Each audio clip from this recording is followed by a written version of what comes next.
আসসালামু আলাইকুম ওয়া রাহমাতুল্লাহি ওয়া বারাকাতুহু। ওয়া আলাইকুম আসসালাম ওয়া রাহমাতুল্লাহি ওয়া বারাকাতুহু। সম্মানিত আশিকে রাসূল ভাই বোনেরা, দাওয়াতুল খায়ের মাহফিলের কার্যক্রমের আমার বিষয়টা সর্বশেষ। আপনারা 10-15 মিনিট একটু মনোযোগের সহিত বিষয়টা শ্রবণ করবেন। বিষয়টা অতি সহজ, সুন্নাত এবং বিদআত। এ ব্যাপারে গাউসিয়া তারবিয়াতি নেসাব কিতাবে যা বলেছেন আমি হুবহু আপনাদের মাঝে তুলে ধরছি। আপনাদের মন আমার দিকে নিবষ্ট করেন, আমি খেয়াল করি। সুন্নাত ও বিদআত মানুষের জীবনের পরম সার্থকতা আল্লাহ তাআলা সন্তুষ্টি অর্জনের মধ্যেই নিহিত। আল্লাহর ইবাদত বন্দেগী, হুকুম আহকাম পালন করে তারই অনুমোদিত পথে জীবন যাপনের মাধ্যমেই তার সন্তুষ্টি পাওয়া সম্ভব। আল্লাহ তাআলা ইরশাদ করেন, ওমা খলাকতুল জিন্না ওয়াল ইনসা ইল্লা লিয়াবুদুন। আল্লাহ বলেন, আমি জিন ও ইনসানকে সৃষ্টি করেছি একমাত্র আমার ইবাদত বন্দেগী করার জন্য। সূরা জারিয়াত আয়াত 57।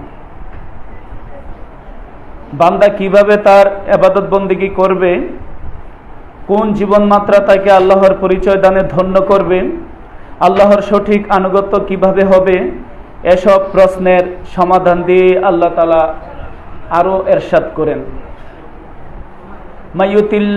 মাইয়ুতির রাসূলা ফাকাদ আতাল্লাহ।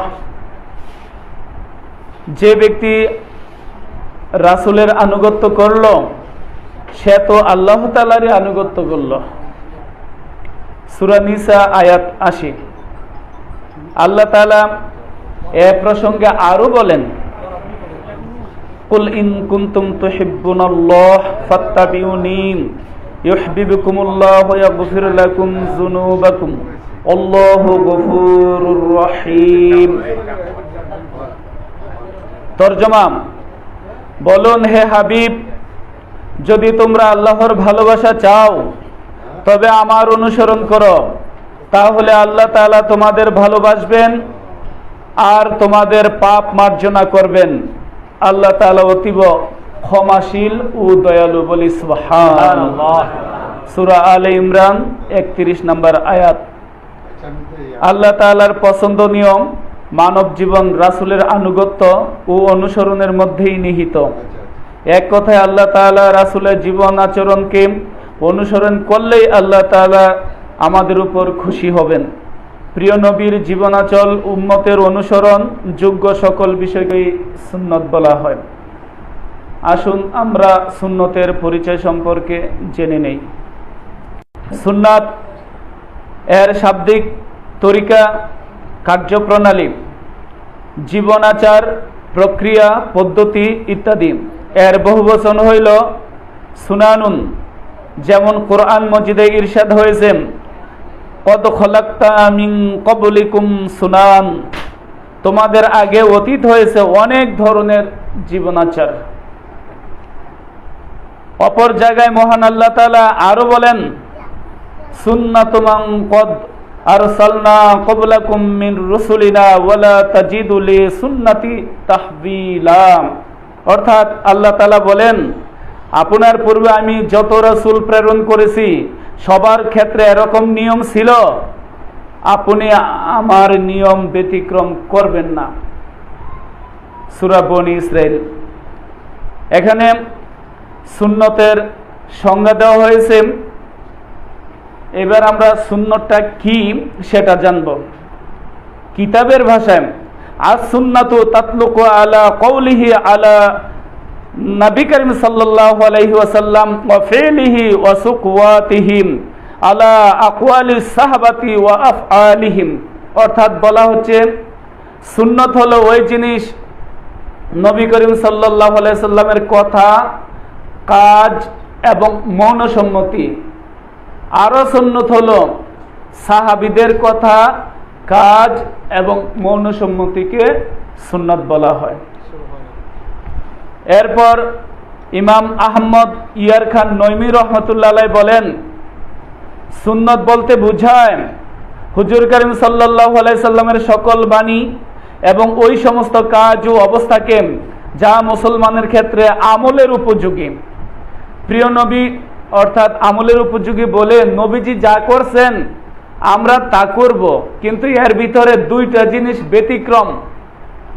একটা হইল সৌমে বেসাল, নবীজি ইফতার বিহীন ক্রমধারে রোজা রেখেছেন, এটা উম্মতের উপর সুন্নত না।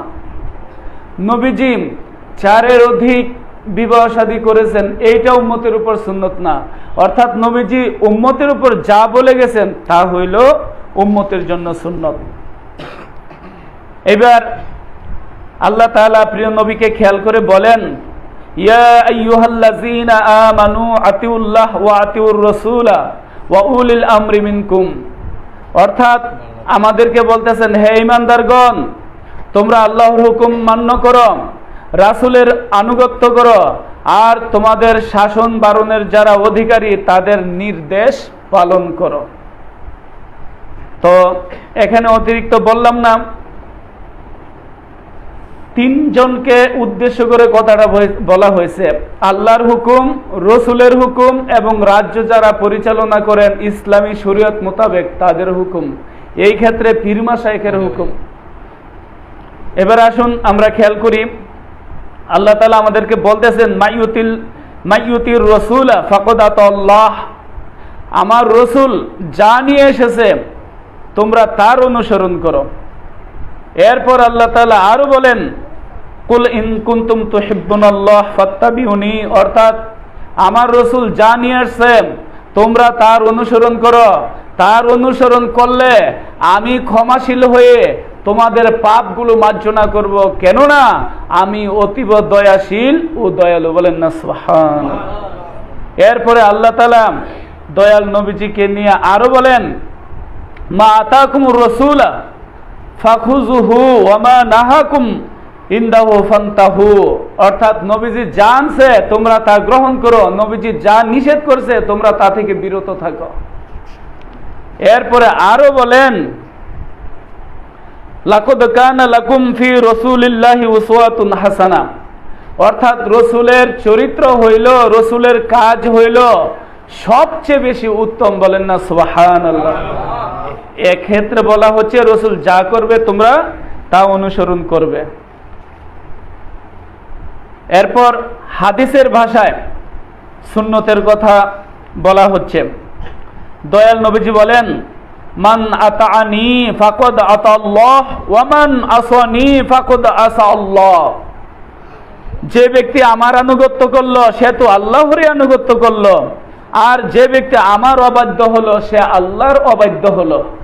নবীজি সুন্দর করে বলে দিয়েছেন, আমার কথা আল্লাহর কথা, আমার কাজ আল্লাহর কাজ। আমার কথা যারা শুনবে তারা আল্লাহর কথাগুলো শুনবে, আমার কথার ব্যতিরেক যারা চলবে তারা আল্লাহর কথার ব্যতিরেক চলবে। এবার আসুন আমরা দয়াল নবীজির সম্পর্কে সুন্নতের ব্যাপারে আল্লাহ তাআলা আরো আমাদেরকে খেয়াল করাচ্ছেন, তোমরা আমার নবীর সুন্নত ও হেদায়েত প্রাপ্ত খোলাফায়ে রাশিদিনের সুন্নতকে অবলম্বন করো। ওই সূত্রের মাঝে যে ছিল আল্লাহর নবীর কথা, আল্লাহর নবীর কাজ, আল্লাহর নবীর মৌনসম্মতি এবং সাহাবীদের কথা, কাজ এবং সাহাবীরা যেই কাজে মৌনসম্মতি দিয়েছেন ওই কাজগুলো, সাহাবীদের কাজগুলো তোমরা যেন করো। তো আল্লাহ তাআলা আমাদেরকে সুন্নতের যত রকমের কাজ আছে প্রত্যেকটা কাজ সুচারুরূপে সুন্দরভাবে আদায় করার তৌফিক দান করুক। উচ্চ সুরে একবার বলি আমিন। সর্বশেষ আর একটা হাদিস শরীফ আমি আপনাদেরকে বলে আমি আমার আলোচনা থেকে বিদায় নিচ্ছি। দয়াল নবীজি উম্মতকে খেয়াল করে বলেন, মান তামাসসাকা বিসুন্নতি ইনদা ফাসাদি উম্মতি ফালাহু আজরু মিআতান শাহীদ। জোরে জোরে বলি সুবহানাল্লাহ। এই হাদিস শরীফের অর্থ হচ্ছে, যেই ব্যক্তি আখিরি জমানায় যখন মানুষগুলো খারাপের দিকে চলে যাবে ওই জমানায় যদি কোনো ব্যক্তি আমি মুহাম্মদ সাল্লাল্লাহু আলাইহি সাল্লামের সুন্নতকে গ্রহণ করে 100 শহীদের সওয়াব সে পাবে। বলেন না সুবহানাল্লাহ। অর্থাৎ এই মুহূর্তে এখনই আমাদের সময়, এখনই আমাদের দয়াল নবীজির সুন্নত পালন করার সময় আসছে। যতগুলো সুন্নত আমরা জানি এবং কোরআন শরীফে হাদিস শরীফে পাই, নাইবে রসুল, আশেক রসুল, আলিমদের মুখে শুনি, প্রত্যেকটা সুন্নত আমরা যেন সুন্দর মতো পালন করি। আল্লাহ তাআলা আমাদেরকে সে তৌফিক দান করুক। উচ্চ আওয়াজে বলি আমিন। ওয়া আখির দাওয়ানা আলহামদুলিল্লাহি রাব্বিল আলামিন ওয়া মা তাওফিকি ইল্লা বিল্লাহ।